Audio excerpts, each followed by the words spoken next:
तो दोस्तों हमेशा ऐसे कई सारे स्टूडेंट हैं जिन्होंने अपना एग्ज़ाम दिया था क्लास 10th का अक्टूबर 2024 में और अपना रिजल्ट आने पर अपना पास भी हो गए हैं। लेकिन अब अपना आगे पढ़ाई करना चाहते हैं, अपने आगे पढ़ाई को लेके कन्फ्यूज़ में हैं कि क्या हम अपना क्लास 12th में अपना एडमिशन ले सकते हैं या नहीं ले सकते हैं, हमें अपना गैप रखना पड़ेगा या नहीं रखना पड़ेगा या हम अपना आर्ट्स, कॉमर्स, साइंस क्या लें? तो यहाँ मैं आपको यही आपको क्लियर करने वाला हूँ, आपको गाइड भी करने वाला हूँ कि आपको अपना वेट करने की ज़रूरत है या नहीं, या आप अपना क्या सब्जेक्ट अपना लें। तो दोस्तों सबसे पहले तो मैं आपको अपना यही क्लियर कर देना चाहता हूँ कि अगर आप अपना क्लास 10th है, पास हो चुके हैं, तो आप अपना एलिजिबल है कि आप अपना क्लास 12th में अपना एडमिशन ले सकें। लेकिन जैसा कि मैंने अभी आपको बताया कि आपने अक्टूबर 2024 में एग्ज़ाम दिया था, तो ऐसे में आपका जो 10th पास है, आपका जो 10th का जो सेशन बनता है, अक्टूबर 2024 बनता है। अगर आप अपना अभी क्लास 12th में अपना एडमिशन लेते हैं, तो ऐसे में 2025 के अंदर, तो 2025 में आप अपना कोई 4 सब्जेक्ट का एग्ज़ाम दे सकते हैं अक्टूबर 2025 में।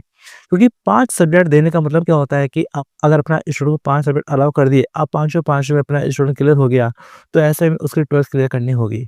इसलिए एनएस वाले आपको अपना जो है कि 4 सब्जेक्ट से ज़्यादा अलाउ नहीं करेंगे। तो ऐसे में आप अपना अक्टूबर 2025 में आप अपने कोई भी 4 सब्जेक्ट का एग्ज़ाम दे सकते हैं। उसके बाद जब रिज़ल्ट आता है, तो रिज़ल्ट आने के बाद अगर आप उन 4 में से किसी में रह जाते हैं, किसी सब्जेक्ट में रह जाते हैं, तो उस सब्जेक्ट का एग्ज़ाम या उसके एक्सचेंज में कोई और सब्जेक्ट का एग्ज़ाम देना चाहे, तो वो एग्ज़ाम आप अपना दे सकते हैं अप्रैल 2026 में। लेकिन आपकी जो फाइनल क्लास 12th होगी, जो आपकी फाइनल होगी क्लास 12th, जो कि आपकी बनती है अक्टूबर 2026 में। क्योंकि ये बिल्कुल सच है कि जो रेगुलर जो बोर्ड होते हैं, जैसे रेगुलर में कोई अपना 10वीं करता है, फिर अपना 11वीं करता है, फिर 12वीं करता है, तो वही टाइम ड्यूरेशन अपना एरर्स में भी रखी गई है। लेकिन क्या है कि रेगुलर में क्या है कि स्टूडेंट को अपना 11th अपना पास करनी होती है, 11th के जो भी सब्जेक्ट होते हैं सारे क्लियर करने होते हैं, लगभग 5 सब्जेक्ट अपना क्लियर करने होते हैं, फिर अपना 12th में भी 5 सब्जेक्ट अपना क्लियर करने होते हैं, तब जाकर 12th क्लियर होती है। लेकिन एनोस में क्या है कि अपना 5 ही सब्जेक्ट आपको कुल मिलाकर अपना क्लियर करने हैं। अगर आपने अपना इस गैप ईयर में यानी अक्टूबर 2025 में ही 4 सब्जेक्ट आपने क्लियर कर लिए, तो ऐसे में अक्टूबर 26 में आपको सिर्फ़ 1 सब्जेक्ट ही आपको क्लियर करना होगा। तो ऐसे में आपका फ़ायदा ये है कि आपको अपना थोड़ा-थोड़ा पेपर देकर अपने पास होने के चांस रहते हैं। क्योंकि कई बार क्या होता है कि स्टूडेंट है, तो स्टूडेंट के ऊपर एकदम से बर्डन आ जाता है कि मुझे पाँचों सब्जेक्ट अपने क्लियर करने हैं, अगर एक भी क्लियर नहीं हुआ, तो मैं रह जाऊँगा। तो यहाँ पर आपका गैप ईयर में आपका फ़ायदा ही है कि अगर आप अपना अक्टूबर 2025 में जब 4 सब्जेक्ट का एग्ज़ाम देंगे, किसी में रह भी जाते हैं, तो भी कोई नुकसान नहीं है। जिसमें रह जाएँगे, तो वो पेपर आपका अपना अप्रैल 2026 में हो जाएगा। अगर तब भी अपना किसी में रह जाते हैं या क्लियर कर लेते हैं, तो ऐसे में फिर आपको जो भी सब्जेक्ट रहता है, उसका फाइनल एग्ज़ाम आपको अपने अप्रैल 2026 में ही देना ही रह जाता है। तो एक तरह से फ़ायदा ही है कि आपको कुल मिला के 5 सब्जेक्ट ही क्लियर करने हैं, लेकिन थोड़ा-थोड़ा अपना किश्तों में आपको क्लियर करने हैं। और जो भी आपका सब्जेक्ट रह जाएगा, तो वो कुल मिला के आपको अपना मिलेगा फाइनल एग्ज़ाम अपना अक्टूबर 2026 में।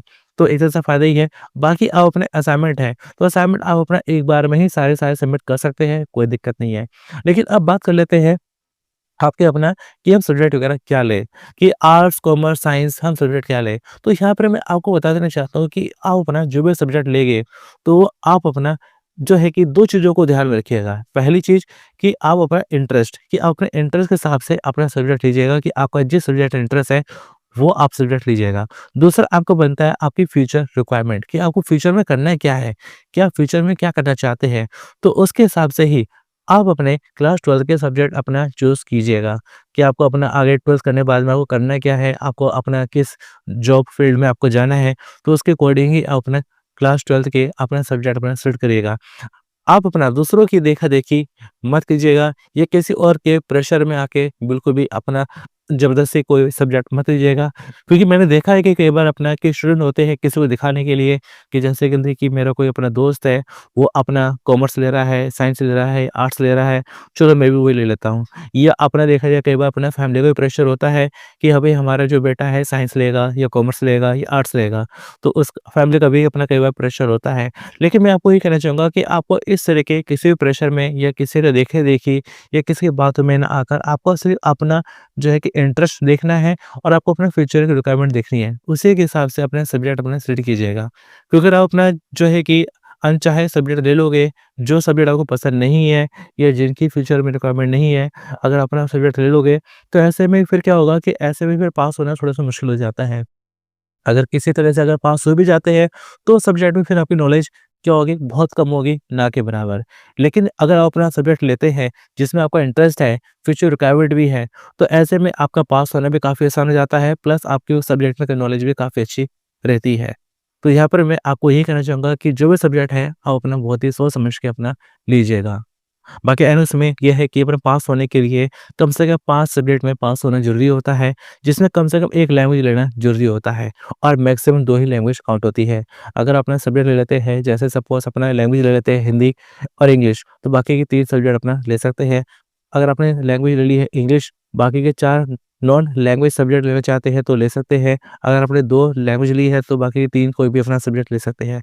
लेकिन एक ये भी है कि आप अपना कोई ना कोई मैक्सिमम 2 सब्जेक्ट अपना एडिशन ले सकते हैं कि 5 सब्जेक्ट के अलावा अगर छठा सब्जेक्ट लेना चाहते हैं, ले सकते हैं, सातवाँ सब्जेक्ट लेना चाहते हैं, ले सकते हैं। तो मैक्सिमम 2 ही सब्जेक्ट अपने एडिशन में लेने को अलाउ है। तो एडिशन लेने से क्या होता है कि अगर आपने सब्जेक्ट ले लिया अपना 6, तो 6 में से क्या होगा कि अगर अपना किन्हीं 5 से पास हो गए, तो आपको पास कर दिया जाएगा और जो है कि अगर आपने सब्जेक्ट ले लिए हैं 7 और किन्हीं 5 में पास हो गए तो आपको पास कर दिया जाएगा। लेकिन जैसे कि मैंने आपको बताया था कि कम से कम 1 लैंग्वेज में पास होना ज़रूरी है और मैक्सिमम 2 ही लैंग्वेज काउंट होती है। तो सोच समझ के अपने सब्जेक्ट का अपना चुनाव करिएगा। और दोस्तों अगर आप अपना क्लास 12th में अपना एडमिशन लेना चाहते हैं या आपके अपना कोई फ्रेंड्स या कोई रिलेटिव ऐसे हैं जो कभी स्कूल नहीं गए, स्कूल नहीं जा पाए लेकिन अपना पढ़ना चाहते हैं, तो आप उनका डायरेक्ट अपना क्लास 10th में अपना एडमिशन करा सकते हैं। सिंपली उनके पास कोई प्रूफ नहीं है, कोई टीसी वगैरह भी नहीं है, तो भी क्या है कि उनके आधार कार्ड से ही डायरेक्ट अपना क्लास 10th में अपना एडमिशन हो जाएगा। तो इसके लिए सिंपली आपको करना क्या है कि आपको हमारे अनवर सर से अपना कॉन्टैक्ट करना है, अपना एडमिशन करवाना है और वह सर से आपका एडमिशन नहीं करेंगे, बल्कि आपको टाइम टू आपको अपना आगे गाइड करते रहेंगे। आपके प्रैक्टिकल, आपके डे शीट, आपके फ्री एग्ज़ाम, आपके असाइनमेंट, यानी कि कुल मिला के जब तक आप अपना पास नहीं हो जाते हैं, आपको हेल्प की जाएगी, आपको गाइड किया जाएगा। तो सिंपली आपको अनुराग सर से अपना कॉन्टैक्ट करना है। तो दोस्तों उम्मीद करता हूँ कि मैंने आपको थोड़ी जानकारी जो दी है, आपको अपना काम आई होगी। अगर आपको ये जानकारी आपको काम आई है तो आप इस वीडियो को अपने दोस्तों के साथ में ज़रूर शेयर करिएगा ताकि उनकी भी हेल्प हो सके और ना इसके हर तरह के अपडेट से अपडेट रहने के लिए हमारे चैनल को ज़रूर सब्सक्राइब रखिएगा। तो चलिए दोस्तों मिलते हैं फिर अगली वीडियो में। Thanks for watching.